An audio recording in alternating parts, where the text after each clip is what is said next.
झारखंड, रांची से 80 किलोमीटर, जिला खुंटी।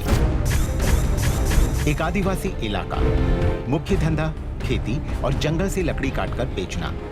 फिर भी दो वक्त की रोटी न जुटे तो एक और रास्ता, महुआ शराब बनाना और बेचना।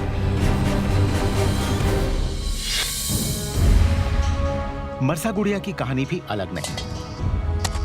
मरसा और उसके पति 2 एकड़ जमीन पर रात दिन पसीना बहाते, फिर भी सिर्फ 4 महीने की रोटी का इंतजाम होता।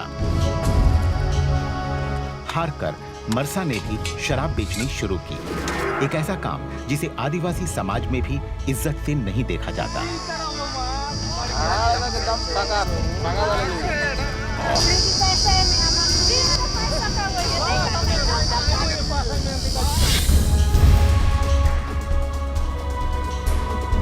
ये है आज की मरसा। तीनों बच्चे अच्छे स्कूल में पढ़ते हैं। ये कोई चमत्कार नहीं, ये सफर है कड़ी मेहनत, थोड़ी सी हिम्मत, उम्मीद और सहारे का। ये शख्स एक सरकारी योजना का पैगाम लेकर आया है। चाहता है इस गांव में भी औरतें कुछ बचत करें और शुरू करें एक स्व सहायता समूह। बहुत समझाने के बाद, मनाने के बाद औरतें तैयार हुईं। समूह कैसे चलाया जाए, हिसाब किताब कैसे रखा जाए, ये सब सीखने में मरसा सबसे आगे। एसएचजी बना के आप लोग को ये पैसा ले लेगी, आप लोग की पैसा मांगेगी और अपने ले जाएगी, ऐसा करके गांव वाले बोले। हम एसएचजी की दीदी लोग को बोल दिए कि हम पैसा कभी सबको नहीं पकड़ेंगे, ये तो आप लोग का विकास के लिए हम बता रहे हैं, आप लोग को रास्ता दिखा रहे हैं। समूह का पहला फैसला, सभी सदस्य मिलकर सभी के खेतों में काम करेंगे। काम जो 2 हाथ न कर पाते, उसे समूह के सदस्य मिलकर चुटकियों में कर देते।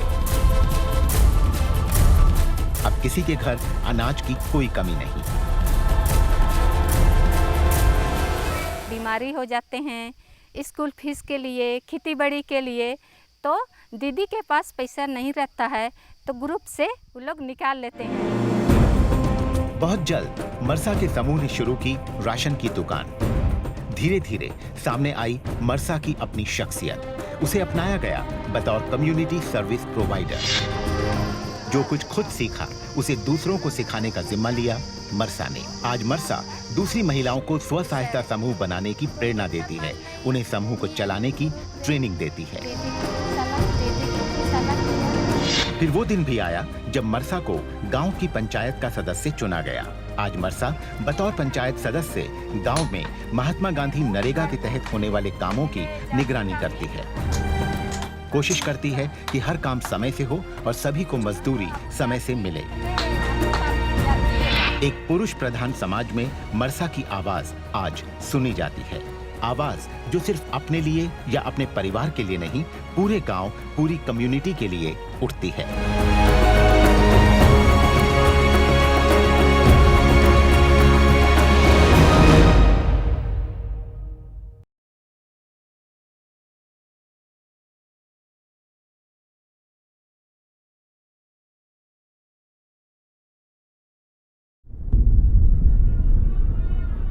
झारखंड, रांची के नजदीक जिला खुंटी,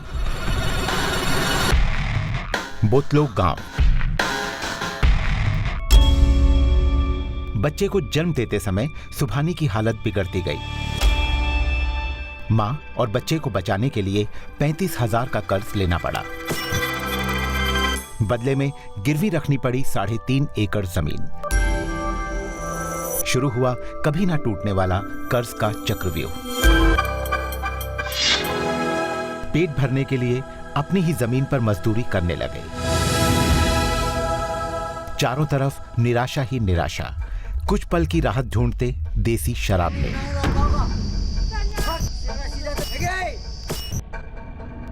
धीरे धीरे शराब शरीर पर हावी हो गई। ये जिंदगी से हारने का गम था या बर्बादी का जश्न, कहना मुश्किल।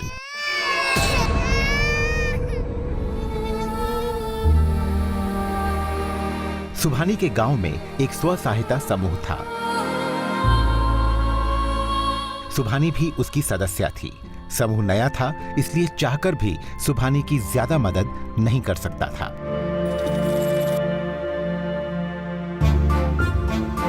– 2009 में केंद्र सरकार की स्वर्ण जयंती ग्राम स्वरोजगार योजना के तहत एक खास प्रोजेक्ट शुरू हुआ ताकि सुभानी जैसे लोगों को मदद मिले और उनकी आजीविका का कोई साधन बने।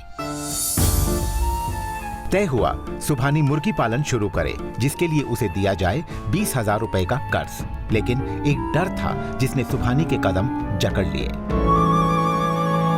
जैसे ले कर्जा कान के ना एंते दा ये को हिजुते ना दादा को हरे मुर्गी असूल को पे पहले से ही कर्ज में डूबे थे, जमीन भी गिरवी पड़ी थी और कर्ज कैसे ले लेती। समूह के दूसरे सदस्यों, सरकारी अधिकारियों और गांव वालों ने समझाया। सुभानी तैयार हो गई। 20,000 का ऋण मिला और मुर्गी पालन के लिए मिली खास ट्रेनिंग। कदम कदम पर उसका हाथ थामने आगे आई तोरपा ग्रामीण पोल्ट्री कोऑपरेटिव। तोरपा कोऑपरेटिव ये जानल जुड़ा जानल नते माजले कले तई नोताना। कोऑपरेटिव वालों ने ट्रेनिंग दी, चूजे दिए, वही अपना डॉक्टर और सुपरवाइजर भेजते हैं ताकि मुर्गियां ठीक से बड़ी हों।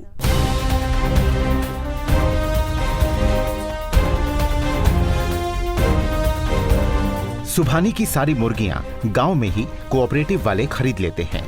सुभानी और उसके पति को करनी है तो सिर्फ मेहनत। सुभानी ने पोल्ट्री फार्म के साथ ही सब्जियां उगानी शुरू की ताकि कुछ और पैसे कमा सके।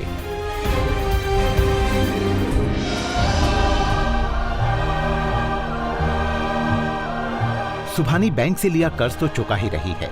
10,000 रुपए जमा कर सुभानी ने 3.5 एकड़ में से 1 एकड़ जमीन साहूकार से छुड़वा ली। सुभानी एक बार फिर अपनी जमीन की मालकिन। ईश्वर का नाम लिया और प्रण लिया कि बाकी की जमीन भी साहूकार से छुड़वा लेगी।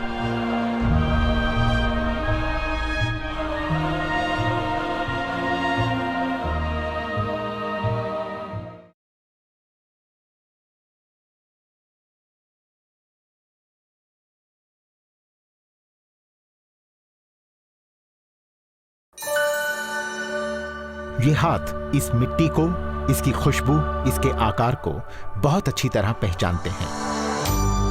ये है कमला खोरा, ईंटों के इस भट्टे की मालकिन। ज्यादा पुरानी बात नहीं है, इसी भट्टे में कमला मजदूरी करती थी। एक मजदूर से मालकिन बनने का सफर दास्तान है कमला के संघर्ष की।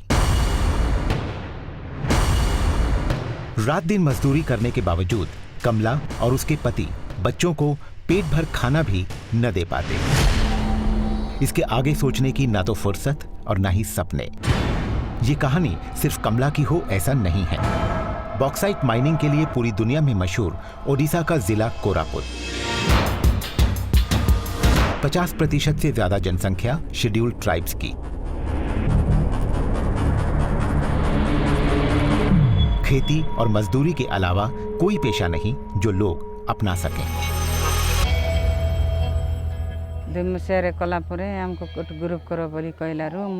साल 2000 में गांव में कलेक्टर आई। उन्होंने कहा कि हमें एक स्व सहायता समूह शुरू करना चाहिए। डर लग रहा था, फिर भी हमने काम शुरू किया।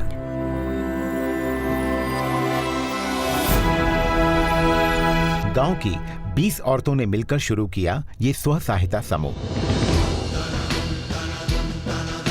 कमला खोरा बनी इस समूह की मुखिया। केंद्र सरकार की स्वर्ण जयंती ग्राम स्वरोजगार योजना के तहत समूह को 1,25,000 रुपए का लोन मिला। अगले 10 सालों में समूह की औरतों ने ऐसा कौन सा काम है जो नहीं किया। झाड़ू बनाई, बुजुर्गों और बच्चों के लिए खाना बनाने का काम किया। कमला और उसके समूह को खास ट्रेनिंग दी गई और अब ये हैं ट्रेंड दाई। बच्चों का टीकाकरण, उन्हें पोलियो की दवा पिलाने की जिम्मेदारी भी इन्हीं पर। अपनी मेहनत से कमाए रुपयों से इन औरतों ने खरीदी ये कुर्सियां, और ये पंखा जिसे ये देती हैं किराए पर।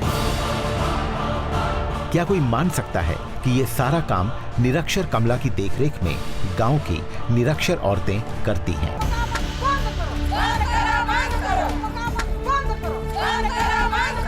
इस बीच कमला और उसके समूह ने गांव में अभियान शुरू किया शराब के खिलाफ। गांव की हर औरत इस मोर्चे में कमला के साथ।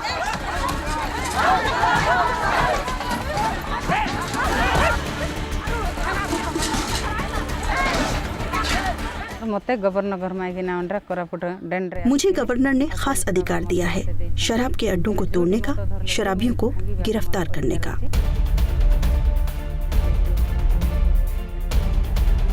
फिलहाल कमला के समूह ने ईंटों का ये भट्टा लीज पर लिया है। खुद ईंटें बनाती हैं और बेचती हैं। इस पूरे सफर में मील का पत्थर साबित हुआ वो दिन जब कमला ने पहली बार कलम उठाई और सीखा अपना नाम लिखना। अपने हाथों अपनी तकदीर खुद लिखना शायद यही है।